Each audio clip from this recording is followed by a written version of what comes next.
পাশে আমি থাকি, পাশে পাশে। শুনেছি কোনদিন কোন দেশে উঠেছে সূর্য ফের অবশেষে। নিয়ে যাব চল তোকে যেখানে আজ কাঁদেনি কেউ। চল।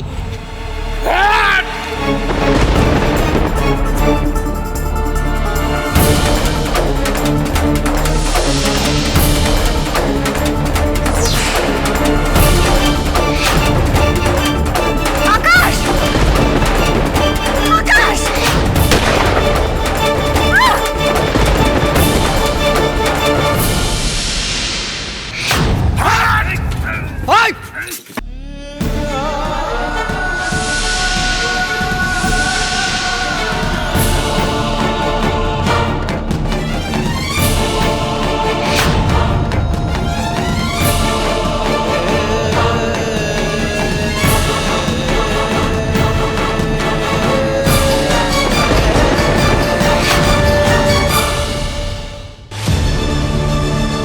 সম্রাট বাবু!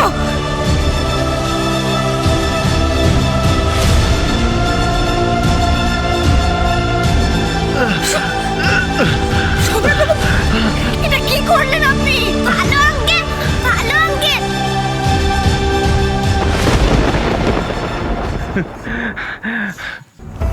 ইরা, আমি আপনাকে বলেছিলাম না আমি আপনার লড়াইয়ে একেবারে শেষ পর্যন্ত থাকবো। প্রাণ দিয়ে হলেও আমি আমি আপনার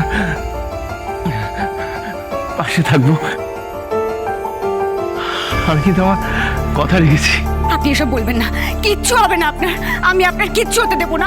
আপনি এত কথা বলবেন না, আপনি চুপ করুন। আকাশ, আকাশ, অ্যাম্বুলেন্স রাখো, এক্ষুনি অ্যাম্বুলেন্সের ব্যবস্থা করো। কিচ্ছু হবে না আপনার, কিচ্ছু হবে না। সম্রাট বাবু, সব ঠিক হয়ে যাবে। কিচ্ছু হবে না ভালো আঙ্কেল, তুমি খুব তাড়াতাড়ি ঠিক হয়ে যাবে। আমি, মা, বাবা সবাই তো আছে। তোমার ভালো আঙ্কেলও তোমাকে খুব ভালোবাসি। আমি জানি তো, আমিও তো তোমাকে খুব ভালোবাসি। এক্ষুনি অ্যাম্বুলেন্স চলে আসবে, সব ঠিক হয়ে যাবে। সম্রাট বাবু, আপনি এত কথা বলবেন না। আপনি আপনি প্লিজ একটু চুপ করুন।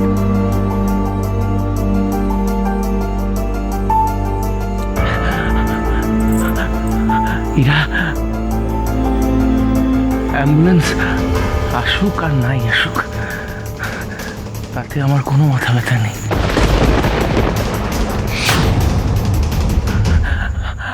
আজ আমি যদি মরেও যাই, তাতে তাতে আমার কোনো পরোয়া নেই।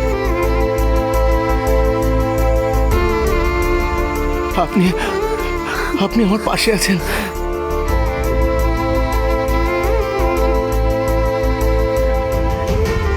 এইটুকুই আমি চেয়েছিলাম। ইরা, ইরা, এরপরে আমি জানি না সুযোগ পাবো কি পাবো না।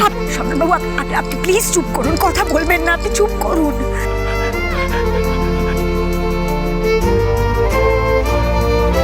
ইরা, অনেকদিন ধরে একটা কথা বলবো ভাবছিলাম।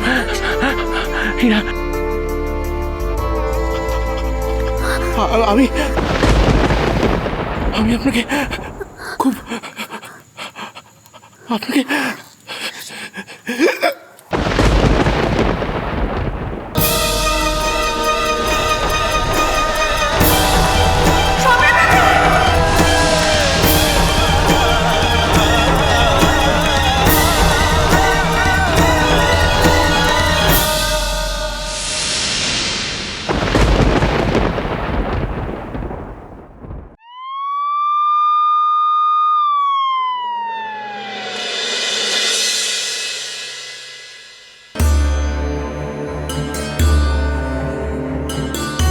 সম্রাটবাবু যেন সমস্ত বিপদ থেকে বেরিয়ে আসতে পারেন, ওনার যেন কিচ্ছু না হয়।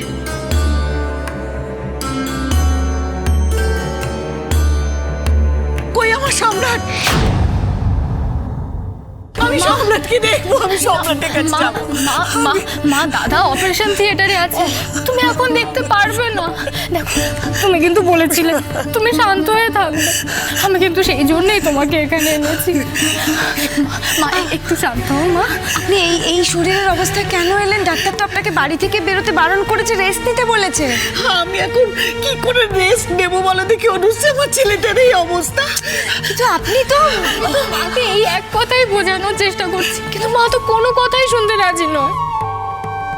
তুমি তো জানো অনুশ্রী, সম্রাট আমার কত বড় ভরসা। ও আমার আর শালুর সব।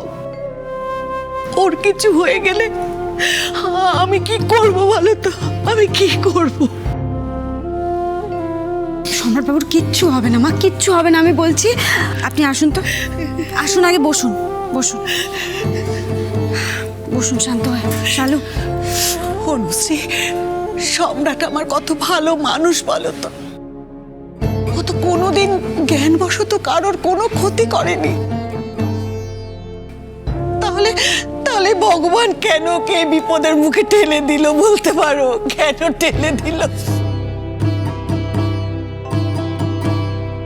যতদিন না আপনি নিজের পায়ে একেবারে পার্মানেন্টলি শক্তপোক্তভাবে দাঁড়িয়ে যাচ্ছেন, ততদিন আপনি এই বাড়ি থেকে কোথাও যাবেন না। আজ থেকে সবসময় আপনি আমাকে বন্ধু হিসাবে আপনারা আরুষির পাশে পাবেন।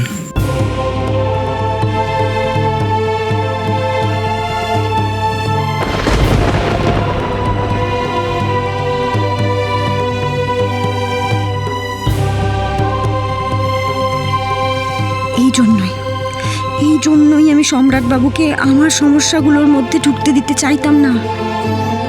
তুমি দেখো ঠাকুর, একজন নির্দোষ মানুষকে এই বিপদের মুখ থেকে ফিরিয়ে এনো তুমি।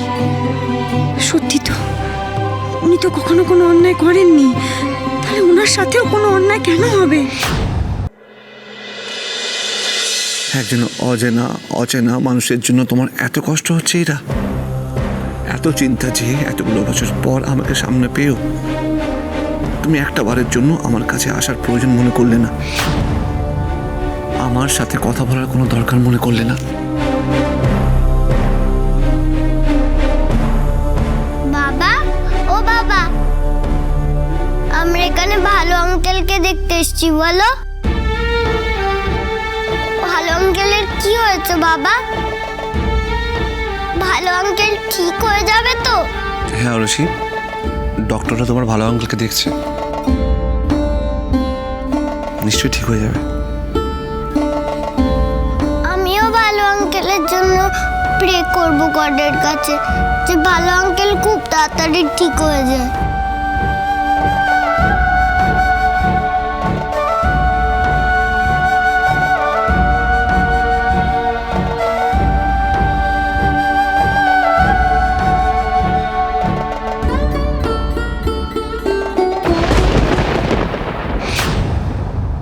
সিস্টার, সম্রাটবাবু কেমন আছেন? উনি ঠিক হয়ে যাবেন তো? দেখুন, এক্ষুনি তো কিছু বলা যাচ্ছে না। ডাক্তাররা দেখছেন, ওনার অপারেশন চলছে। বোঝার চেষ্টা করুন, পেশেন্টের অবস্থা খুব ক্রিটিক্যাল, ওনার বুকে গুলি লেগেছে।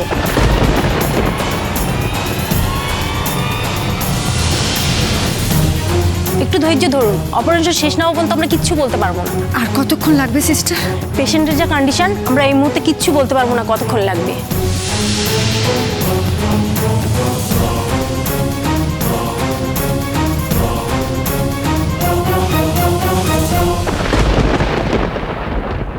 তার মানে আজ ইরাবতীর লাইফে আকাশ চ্যাটার্জির থেকেও সম্রাট লাহিড়ীর গুরুত্ব অনেক বেশি।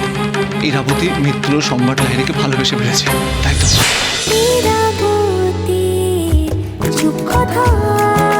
চলো চলো চলো চলো চলো পাল্টা